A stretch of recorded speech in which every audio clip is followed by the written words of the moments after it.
사흘 전이었던 목요일 일랜드 한인 교역자 원례 모임에 참석했습니다. 원래 모임이 시작되기 전에 항상 우리 목회자들끼리 함께 예배를 드리는데 그때 말씀을 전해주신 목사님이 우리가 살고 있는 이 일랜드 엠파이어 이 지역에 우리가 생각하지 못했던 한인들이 한 7만 명이 산다고 그렇게 이야기를 했습니다. 깜짝 놀랐습니다. 무슨 7만 명이나 이렇게 되는 인원이 사는가? 그랬더니 우리가 생각하는 일랜드 우리 이 교회 주위뿐만 아니라 일랜드 엠파이어라 그러면은 이 지역이 57번 프리웨이를 해서 동쪽으로 쭉 해서 저 오른쪽으로 리버사이드를 지나서 베닝이라고 하는 그 지역까지가 커버가 되고 북쪽으로는 빅터빌 그리고 남쪽으로는 뮤리에타 그리고 테메큘라까지 커버가 됩니다. 이 전체적인 지역에 한인들이 한 7만 명 이렇게 산다라고 하는 것으로 집계가 됩니다. 그 중에 한인 교회가 몇 개가 있느냐 하면 한 40개가 있습니다. 한인 교회가 40개가 등록돼 있는데 이 40개 교회에 실제 교회에 등록을 하고 출석하고 있는 교인들 수를 집계해 보면 한 10,000명이 된다고 합니다. 그러면 6만 명이나 되는 사람들이 한인들이 교회에 출석하지 않고 있거나 신앙생활을 하고 있지 않다는 것입니다. 물론 순수한 하나님을 전혀 알지 못한 불신자들도 여기 포함되어 있고 크리스찬이라고 하면서도 교회 생활을 현재 하고 있지 않는 분들도 포함되고 거기에 또 여기 지금 통계에는 캐톨릭 신자들도 여기 6만에 포함이 됩니다. 어쨌든 복음주의적인 그와 같은 교회의 교인들이 한 10,000명 정도밖에 되지 않는다는 것입니다. 경건의 예배를 마치고서 제가 그 목사님에게 질문했습니다. 근데 참 이상한 것은 우리 교회도 나름대로 매해마다 이 총동원 주일 또는 뭐 예수 초청 잔치 이런 전도 집회를 계획하기도 하고 또 태신자를 우리들 기도하면서 품고 또 목장마다 셀처치마다 그리고 개인적으로 전도 대상자를 놓고서 기도하고 그러면서 우리들이 전도하고 하는데 실제적으로 이 전도에 대해서 이렇게 독려하고 하다 보면은 많은 교인들이 뭐라고 대답하냐면 근데 주위에는 전도하려고 해도 다 믿는 사람들이고 다 교회 다니는 사람들이라서 전도할 대상자가 없다고 하는데 이 6만 명은 어디에서 나온 겁니까? 그런 질문을 했습니다. 그때 그 말씀을 나눈 그 목사님이 아주 중요한 그와 같은 인사이트를 저에게 주었습니다. 무엇이냐면 이민교회에서 이민 생활을 하면서 어떤 한 사람이 예수를 믿고 교회에 출석하기 시작하면 다른 데서 이사 와서 어떤 교회에 출석하든지 아니면 처음 믿게 되든지 교회 출석한 지 5년이 지나게 되면은 그 사람의 관계 속에서 함께 사귀고 함께 만나고 하는 사람들이 거의 그가 다니는 지역 교회의 교인들 중심으로 크리스찬들로 이루어진다는 것입니다. 5년이 지나게 되면. 그리고 자연스럽게 믿지 않는 사람들 또 하나님을 알지 못하는 사람들하고는 아무래도 신앙으로 들어오면서 그 같은 관계가 끊어지고 더 이상 관계가 소원해지면서 실제 내 주위에는 믿는 사람들밖에 없다라고 하는 그 같은 이야기가 실제적으로 맞다는 것입니다. 저는 그 이야기를 들으면서 상당히 그러면 이 6만 명이라고 하는 이 믿지 않는 교회 출석하지 않는 복음적인 바른 신앙에 접해 있지 않아서 하나님의 이 복음의 능력에 이 마지막 이 어려운 시대에 구원의 반열에 참여하지 않은 분들을 어떻게 아웃리치해서 그들을 어떻게 하나님의 복음으로 그들을 예수 믿게 하고 하나님의 복된 백성으로 삼느냐라고 하는 그와 같은 문제에 상당히 도전이 되었습니다. 그 원례가 다 끝나고 모임이 끝난 다음에도 몇몇 목사님과 함께 그 문제를 두고 오랫동안 좀 이야기하는 시간을 가졌습니다. 그래서 중요한 것은 가장 중요한 것은 방법 어떻게라고 하는 것보다 더 중요한 것은 지금 저를 포함해서 많은 크리스찬들 오늘 이 시대 크리스찬들이 전도를 해야 한다라고 하는 그와 같은 이 복음적인 교회 선교적인 교회에 대한 마인드가 별로 이제 없어졌다는 것입니다. 거기서 나온 중요한 이야기가 무엇이냐면 전도를 가장 못하는 사람이 교인 중에 누구냐? 목사다. 그런 얘기를 했습니다. 왜냐하면 목사는 뭐 주일날 앉아가지고 주일을 위해서 말씀 준비하고 교인들 만나서 목회하고 하다 보니까 불신자들을 만날 기회도 없고, 불신자들 또 믿지 않는 사람을 만나러 가려 해도 그 사람들이 목사라고 하면 피하기 때문에 목사가 제일 전도하기 어렵다. 그런 결론을 얻고서 지난 그 이후에 며칠 동안이라도 전도해야 되겠다. 그래서 우리 교회에 있는 사랑 나누기 그 월간지를 가지고서 내가 안 믿는 사람 만날 수 있는 기회가 별로 없더라. 그래서 그 다음 날 산에 올라가면서 1시간 등산하면서 한인을 만나가지고 인사를 하고서 그러고서 교회 소개를 하고 그것을 나눴습니다. 그런 다음에 제 사역에 있어서 목사부터 실제적으로 이 문제에 있어서 뛰어들어야 되겠다는 생각이 들어서 교회 안에 목회가 아니라 교회 바깥에 있는 분들에 대한 목양과 목회를 더 힘써야 되겠다. 그런 마음을 가지고 지난 며칠을 지냈습니다. 오늘 그 문제에 대해서 여러분들과 함께 이야기를 나누려고 합니다.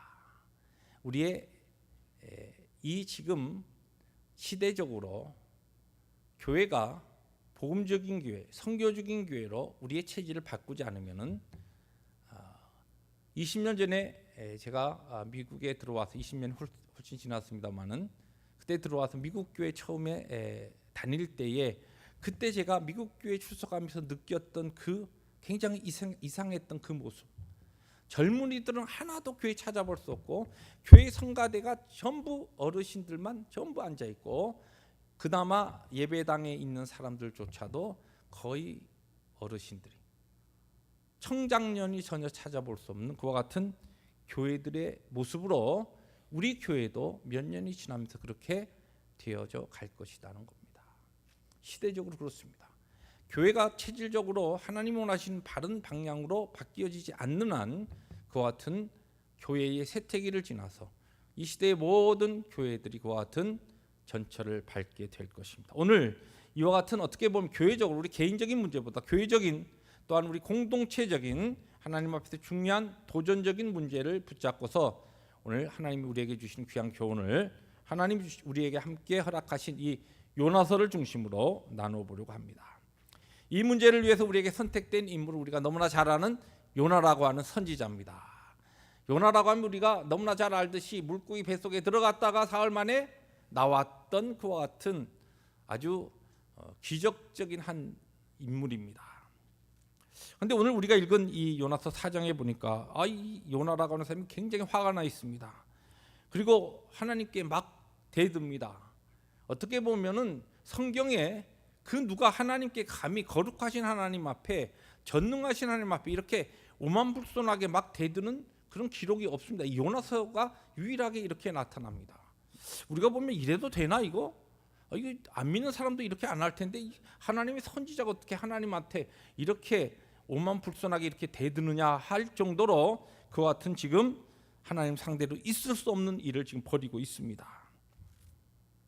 그런데 하나님의 반응은 오히려 너무나 순하십니다.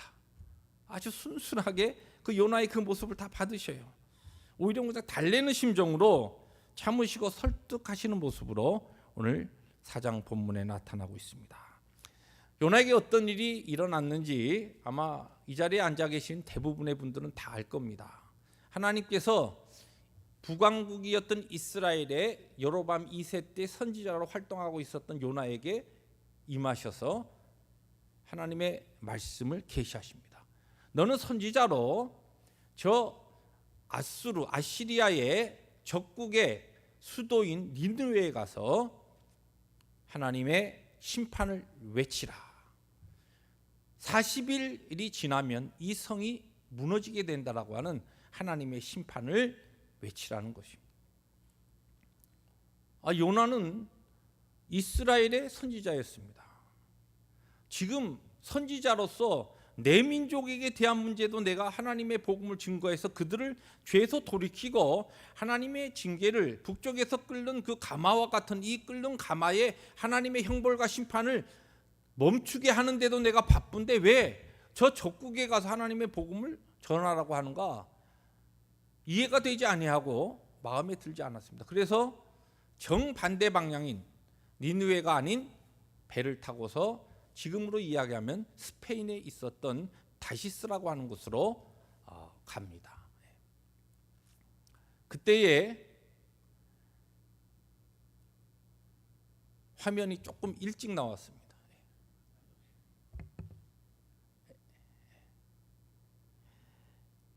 그때 하나님께서는 풍랑을 보내셔서 이 노아가 탔던 배에 큰 풍랑을 주시고, 우리가 잘 알듯이 거기에서 사람들이 제비를 뽑아서 요나가 그 제비에 뽑히고 나를 던져서 바다에 집어넣으면 너희들이 괜찮을 것이다. 그래서 그 사람들이 뭐 중요한 화물들 다 던지고 어떻게 해서든지 살아보려고 했지만 안 되니까 마지막 방법으로 노아를 바다에 던집니다. 하나님께서 큰 물고기를 예비하셔서 그 물고기 뱃속에서 지옥 같은 사흘을 지낸 다음에 토해냈습니다. 해변에 나왔습니다. 그리고 이제는 뭐 더 도망갔다가 하나님 앞에 이제는 더 끔찍한 일을 당할지 모른다. 할 수 없이 하나님의 그 명령을 따라서 니느웨로 가서 사흘이나 걸어야지 그 도시를 다 걸을 수 있는 그곳에 하루 정도 다니면서 40일이 지나면 이 성이 무너지리라는 하나님의 심판을 외쳤는데, 이 요나의 심판의 외침을 들었던 니느웨 왕부터 모든 어린아이에 이르기까지 모든 백성이 회개하고 하나님 앞에 돌아옵니다. 하나님의 징계가 멈추게 됩니다. 하나님의 심판이 유보가 됩니다.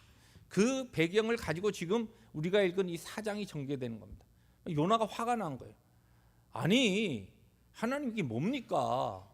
바쁜 사람 불러다가 아니 뭐 40일 지나면은 이 성이 무너지라 그렇게 심판을 외치라 해놓고, 내가 하나님이 어떠신 분인가 너무나 잘 알았는데 하나님은 인자하시고 사랑이 많으시고 틀림없이 외치면은 그 사람들 회개하고 돌아오게 될 것인데 내가 이거 알고서 안 오려고 했는데 하나님 이렇게 힘들게 나를 이곳에 오게 한 다음에 하나님이 택하신 백성도 지금 하나님 앞에 구원받고 하나님의 그 심판을 면하는데도 급급한데 이 지금 적국 하나님의 이방인들 지옥의 땔감으로 사용되어야 마땅한 이 사람들에게 하나님께서 왜 이렇게 자비를 베푸시고 은혜를 베푸십니까?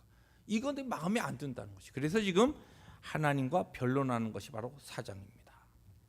오늘 이 본문을 통하여서 그리고 요나서 전체를 통하여서 오늘 하나님께서 오늘 우리가 당면하고 있는 바로 이 요나의 모습이 오늘 우리들의 모습이고, 이 요나에게서 찾을 수 있는 오늘 교회적 공동체적인 하나님 앞에서의 오늘 우리의 모습을 살피면서 어떻게 하나님의 부르심 앞에 명령 앞에 우리들이 순종하며 하나님의 교회가 복음적인 교회로 선교적인 교회로 세워질 수 있는가라고 하는 이 문제를 우리들이 함께 찾아보려고 합니다. 첫 번째, 이 요나가 하나님과의 지금 이 변론과 갈등을 일으키는 배경은, 첫째는 이 요나가 하나님의 뜻에 순종하지 않았고 그 뜻이 순종하기에 너무 힘들었기 때문에 지금 이와 같은 일이 발생한 겁니다. 시작이 그렇습니다. 배경이. 잘 알듯이 지금 요나는 선지자임에도 불구하고 하나님의 뜻이 이루어지는데 별로 관심이 없는 것 같아요. 그렇죠? 하나님의 뜻은 뭡니까?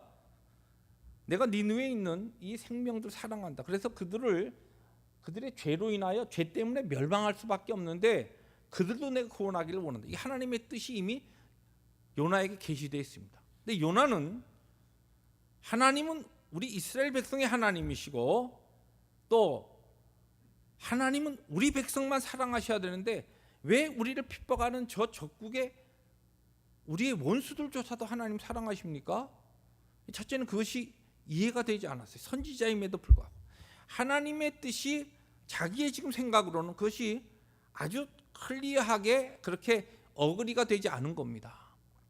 그리고 그것도 힘든데 더 힘든 것은 하나님께서 명령하셨을 때 이 지금 그 이스라엘 그 북왕국에서 니느웨까지 그냥 뭐 옆 동네라서 가서 전도할 수 있는 게 아닙니다. 거리가 800km입니다. 800km면 마일로 이야기하면은 한 500마일 됩니다. 이 500마일이면은 여러분 지금 이제 지도를 지금 지도 띄우신 게 지금이 맞아요. 예. 여기 지금 여러분 보시는 이 지도에 빨간 화살표가 뭐냐면 노아가 배를 타고 다시스로 도망하기 위해서 저쪽 끝에 지중해 건너서 저 끝이 스페인 거 다시스입니다. 거기로 가기 위해서 배를 타고 가다가 풍랑을 만나서 거기서 다시 던져져서 물속으로 들어가서 큰 물고기 뱃속에 있다가 성경학자들이 대충 추정하기를 다시 이 분명히 해변에 와서 토했는데 어느 쪽일까? 뭐 가깝게 잡으면 지금 화살표로 보시는 그쪽 북쪽의 해변입니다. 이쪽에 지금 토해낸 겁니다. 잘못 알면은 해변에 딱 노아가 물고기 뱃속에서 나와서 보니까 이야 니느웨 성이구나. 이 성경을 보면 그렇게 잘못 오해할 수 있는데 아니라는 겁니다. 나와 보니까 이제 이 팔레스타인 북쪽 해변에 나온 겁니다. 꼼짝없이 하나님의 명령에 순종하려고 하니까 니느웨로 가야 됩니다. 거기에서 아무리 적게 잡아도 한 400마일 정도 됩니다. 지금 거리가 여러분들이 어느 정도인가 이해가 쉽기 위해서 팔레스타인에서 니느웨까지는 샌디에고에서 샌프란시스코까지 거리고 그 다음에 지금 작게 잡아도 니느웨가 요나가 물고기 뱃속에서 나와서 그 나온 해변에서 짧은 거리로 니느웨를 치고 가면은 우리 LA에서 샌프란시스코까지의 거리입니다. 여러분 차를 타고 가는 게 아닙니다. 걸어가는 겁니다. 걸어서 LA에서 샌프란시스코까지 가야 되는 거예요. 그리고 가서 거기 가서 40일이 지나면 이 성이 무너진다. 그 복음 전해지는 겁니다. 이 전도가 이 선지자로서 쉬운 일이 아닌 것이에요. 하나님의 말씀도 클리어하게 언더스탠이 안 되는데 가서 해야 될 일이 더 어려운 거예요. 그러니까 어떻게 합니까? 요나가 처음에 못하겠다고 도망간 겁니다. 하나님의 뜻이 내가 억울히 할 수도 없고 하나님의 뜻은 분명한 건 내가 알지만 억울히 할 수 없는 거예요. 그 다음에 하려고 하니까 너무너무 힘든 거예요. 이거 뭐 보통 일이 아니에요. 옆집에 가서 복음 전달하라 해도 힘든데 이거는 뭐 며칠을 걸려서 걸어가 가지고 거기에서 뭐 걸어간다고 누가 뭐 차비를 대줍니까? 아니면 먹을 것을 줍니까? 선지자 입장에서는 자기가 다 준비해서 거기를 가야 하는데 너무너무 힘든 거예요. 그러니까 그 일을 하지 않음에서 지금 하나님과의 변론과 이 갈등이 시작됩니다. 오늘 하나님께서는 우리를 이 땅에서 하나님의 백성으로 부르시고 믿는 자로 삼으시고 바로 천국에 우리를 데려가지 않으시고 이 땅에 남겨두신 이유가 몇 가지 있죠. 크게 이야기하면 하나님의 영광을 위한다 그렇게 이야기하는데 하나님의 영광을 위하여서 우리의 부르심 사명이 무엇이냐면 하나님의 이 복음을 받은 자로서 하나님의 복음을 받지 않는 자들에게 나에게 허락하신 하나님의 그 복음을 나눠주는 일이에요. 성경 처음부터 끝까지 하나님께서 이 구속사적인 면에서 성경의 모든 계시가 우리에게 임하고 있고 하나님의 그와 같은 영광스러운 구원에 참여한 자로서 우리들의 삶이 이와 같은 삶이 되어야 되는 거예요. 왜 사느냐? 하나님의 영광을 위하여. 달리 이야기하면 하나님의 그 복되신 구원을 내가 받고 빚진 자로서 그와 같은 하나님의 복에 아직 참여하지 못한 자에게 구원에 참여하지 못한 자에게 이 복된 소식과 복음을 나누는 삶을 살기 위해서 이 땅에 우리들이 존재하는 겁니다. 교회를 향하신 하나님의 뜻이 무엇입니까? 예배도 있고 성도들이 모여서 주 안에서 함께 헌신하고 봉사하고 친교하는 것 같은 중요한 목적이 있지만 정말 가장 궁극적인 교회의 목적은 무엇이냐면 하나님께서 이 교회를 세우시고 교회를 통하여 영광 거두신 그 영광이 바로 교회에 하나님 허락하신 구원의 그 물결이 우리의 주위에 하나님을 알지 못하는 자들에게 흘러가서 그들을 하나님의 백성으로 세우는 그 일이 교회의 가장 중요한 궁극적인 목적이라는 겁니다. 그런데 이것에 대해서 우리가 많이 이야기하고 많이 생각하지만 실제 하나님의 뜻이 요나에게 명령이 하나님께서 직접 말씀하신 것처럼 우리에게 이 뜻이 너무나 명백합니다. 그럼에도 실제 우리의 삶의 현장에서 생각해 보니까 이것보다는 더 우리에게 급하고 중요한 것들이 더 많은 것 같아요. 아니 하나님 앞에 믿음 생활하면서 이것도 중요하고 저것도 중요하고 이 할 일이 많은데 왜 그걸 해야 합니까? 많은 크리스찬들의 오늘 현대 신앙인들에게 이것이 쉽게 이해가 되지 않습니다. 또 쉬운 일이라고 한다면 좀 해보겠는데 하나님의 이 뜻에 순종하려고 하니까 이 복음 전도가 보통 어려운 게 아니에요. 이민 생활하는데 뭐 알아야죠. 누굴 만나야죠. 내 주위에 보니까 정말 다 믿는 사람들이고 다 우리 교회 교인인데 뭐 누구를 만나서 누구를 전도합니까? 힘든 겁니다. 어려운 겁니다. 전도하기 위하여서 믿지 않는 자들을 만나기 위해서 내 삶을 바꾸어야 하는데 보통 힘든 게 아니에요. 그러니까 그만두는 겁니다. 바로 요나의 그 모습이 오늘 우리의 모습이고 교회의 모습입니다. 근데 여기에는 하나님께서 이것을 우리가 바꿔야 된다. 깨뜨려야 된다는 겁니다. 그러지 않으면 교회도 크리스찬도 개인도 마침내 망하고 만다는 것입니다. 두 번째로 요나와 하나님의 갈등의 두 번째 이유는 이 요나가 이스라엘의 선지자로 자기 문제에만 갇혀 있었기 때문에 그렇다는 거죠.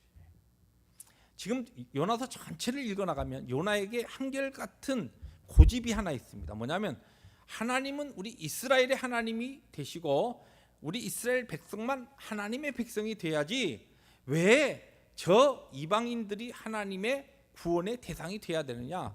나는 그것이 마음에 안 든다는 것이에요. 오늘 지금 4장에 노아가 매우 싫어하고 성내며 무엇을 싫어하고 성내냐면 이 지금 니느웨 사람들이 회개하고 하나님의 은총의 자리에 들어오는 게 너무 싫은 거예요. 그게 화가 나는 겁니다.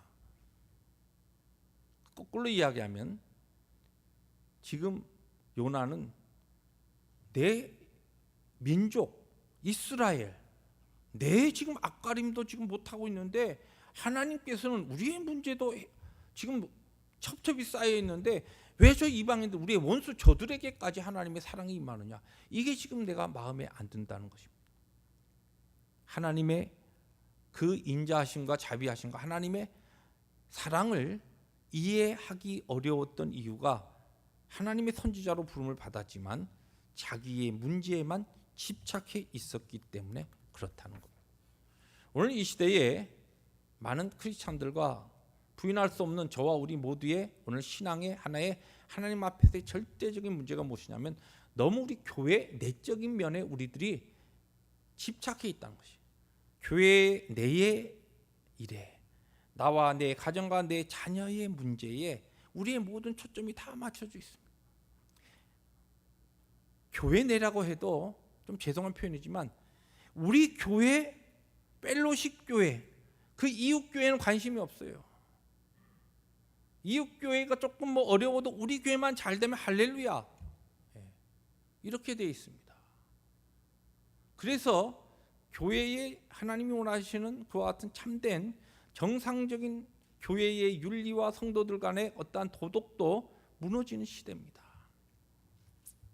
C.S. 루이스가 쓴 스크루테이프의 편지라고 하는 이와 같은 책이 있습니다. 전에도 한번 소개해드렸지만은 이 스크루테이프라고 하는 이 고참 악마예요. 그러니까 악마 중에 마귀 중에 대빵입니다.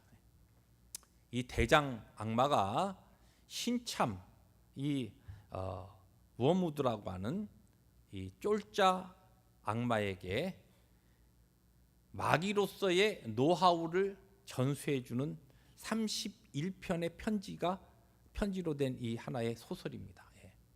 C.S. 루이스가 쓴 것인데 여기에 보면 이런 얘기가 나옵니다. 크리스찬들을 이 신앙인들을 넘어뜨리는 방법. 여기에 보면 예수님을 원수라 그러고 그 다음에 이 악마가 맡은 사람을 환자라, 페이션이라 그렇게 표현하고 있는데 너희들의 이 환자를 잘 관리하기 위해서 이 크리스찬들을 넘어뜨리기 위해서 신앙인들을 관리를 잘하기 위해서 어떻게 가장 효과적인 방법 중에 하나가 무엇이냐면 바로 이 크리스찬들로 하여금 믿는 자들로 하여금 자기 내면의 세계에만 몰입하게 자꾸만 문제를 주라는 것이. 그렇게 자꾸만 그들을 유혹하라. 그렇게 문제로 그들의 쉽게 이야기해서 혼을 빼놓으라는 것이. 자기 문제에만 집중하게, 다른 것 보지 못하게, 이웃이나 다른 쪽을 향하여 그들의 시선이 가지 않도록 너 교회, 네가 섬기는 펠로십 교회도 급한데 거기에 신경 써. 야, 교회가 중요한 게 아니라 너의 목장이 중요하지. 목장이 똘똘 뭉쳐. 야, 너의 그 가정, 너의 자식들하고 똘똘 뭉쳐야지. 자기의 내면적인 문제만 집착하도록 하라는 것이. 그리고 내 가정 이상으로, 내 목장 이상으로, 내 교회, 펠로십 교회 그 너머를 보지 못하게 하는 겁니다. 그러면 내 가정을 집착하게 되면 내 가정이 망하게 돼 있고, 결과적으로 내 목장에만 집착하면 내 목장이 망하게 되고, 내 교회에만 집착하게 되면 내 교회가 망하게 돼 있는 거예요. 지금 C.S. 루이스에 나오는 그 고참 악마가 하는 비법입니다. 크리스찬들 넘어뜨리는 그들을 망가뜨리는 방법. 자기 내면의 세계만 집착하도록 그들을 유도하라. 여러분, 요나가 자기 백성 이스라엘 나 그것밖에 몰랐습니다. 하나님께서는 그러한 요나에게 도전하시는 거예요. 그러면 너도 망하고 다 망한다는 것이. 하나님은 그것이 아니라, 인자와 사랑의 하나님은 그와 같은 하나님이 아니시다는 것이 지금 요나와 하나님과의 변론입니다.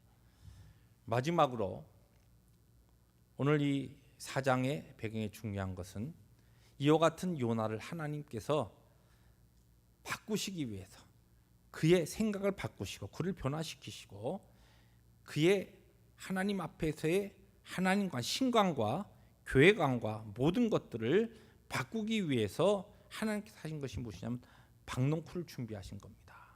박농쿨을 통하여서 그에게 시원하게, 박농쿨이 딱 그늘을 지니까, 여기 오늘 본문 말씀에 보면 요나가 막 너무 좋아하는 거예요. 우리 인생이 그런 겁니다.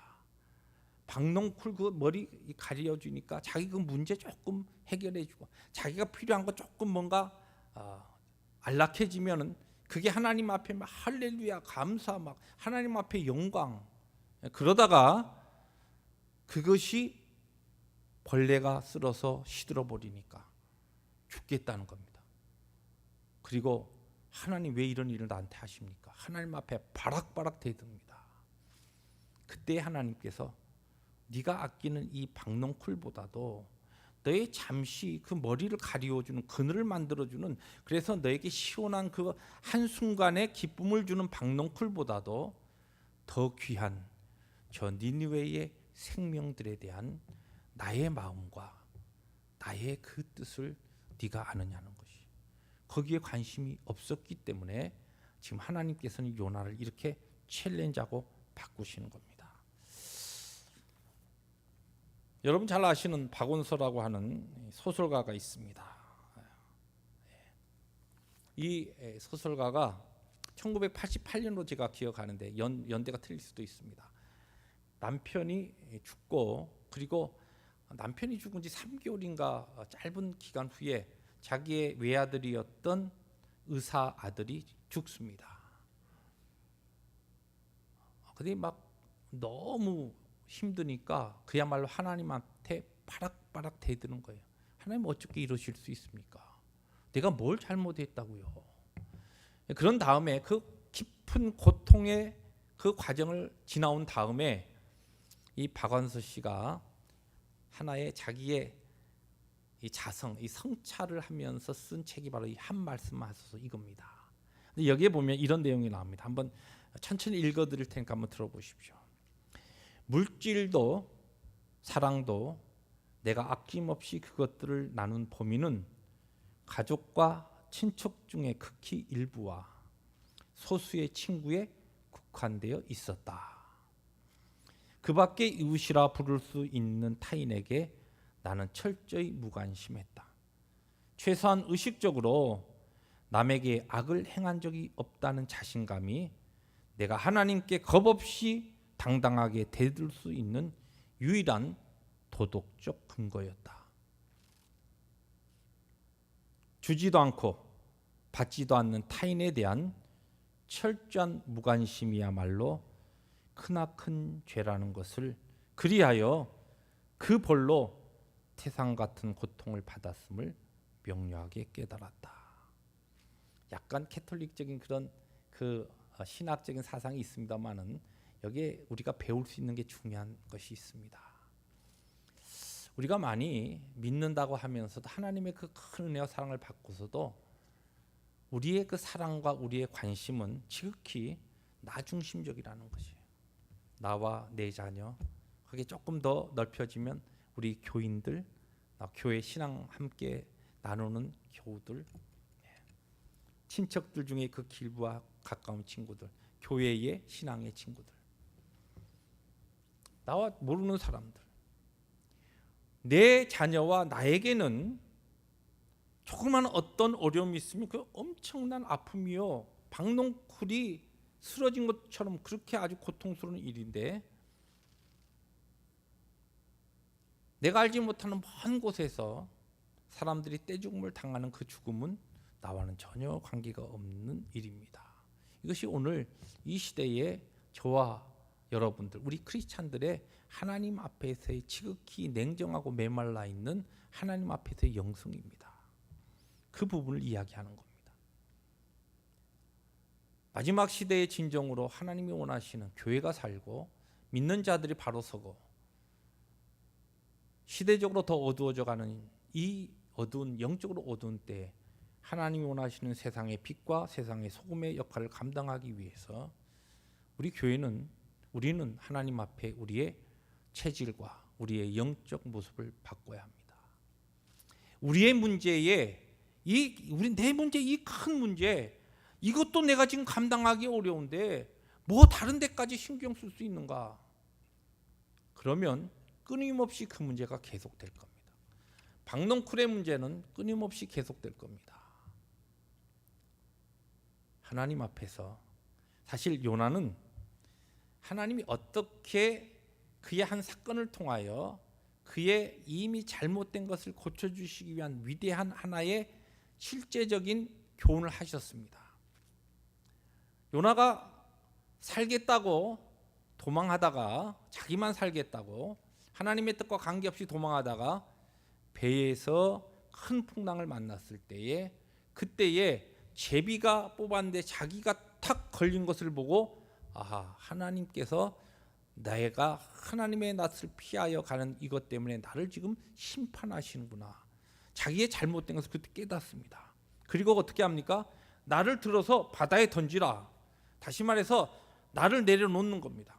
나만 살겠다고, 다른 사람은 나는 상관없습니다고, 내가 살겠다고 다시 쓰라고 하는 그 당시에 가장 화려한, 정말 그 근동 지방의 가장 멋진, 사람들이 풍요로운 그곳으로 선지자가 되어서 가서 살겠다고 도망하다가 하나님의 그와 같은 심판의 분명한 메시지를 받고 나서 자기를 내려놓습니다. 나를 던져라. 내가 죽겠다는 겁니다. 내가 잘못했으니까 나를 포기하고 나를 희생하고 이렇게 해서 이 배를, 죄 없는 당신들을 살리겠다는 겁니다. 그런데 그가 물속에 들어갔을 때, 자기를 포기하고 자기를 희생하고 자기를 부정했을 때에 그도 살고 뱃사람들도 살았습니다. 하나의 사건이었습니다. 그런데 그것을 통하여서 이해하지 못하고 사건이 다시 반복되고 있습니다. 하나님께서 마지막 박농쿨을 통하여 도전하신 겁니다. 여러분, 하나님 앞에 마지막 시대에 우리 난가지 펠로십 교회가 진정으로 하나님이 원하시는 거룩한 부름 앞에서 우리 다시 오실 예수 그리스도 앞에 정결한 신부로 준비되기 위해서 우리들은 이제 우리의 생각과 우리의 시선을 바꿔야 합니다. 우리의 교회 내에 중요한 일들, 해야 할 일 물론 많이 있습니다. 그러나 여기에 우리들이 몰입해 있는 이 문제는 끊임없이 끊어지지 아니하고 더 큰 문제와 더 큰 어려움으로 다가올 것입니다. 하나님의 부르심 앞에서 구체적으로 방법은 하나님께 기도하면서 우리들이 나아갈 때 우리의 마음과 심령과 신앙의 고백이 하나님 앞에서 바꾸어지면 하나님께서 우리의 헌신과 뜻이 있는 곳에 길을 열어주시고 어떻게 그 일을 감당할 수 있는가라고 하는 것을 직접 보여주실 겁니다.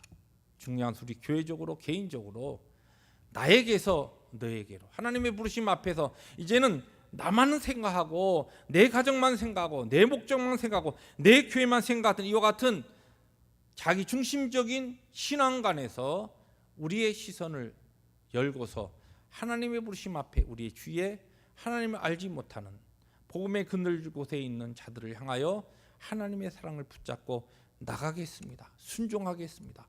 그들에게 그리스도의 복음을 증거할 것입니다. 주님, 나누겠습니다. 하나님 나에게 주신 이 복음의 감격과 기쁨을 내가 나누는 삶을 살겠습니다.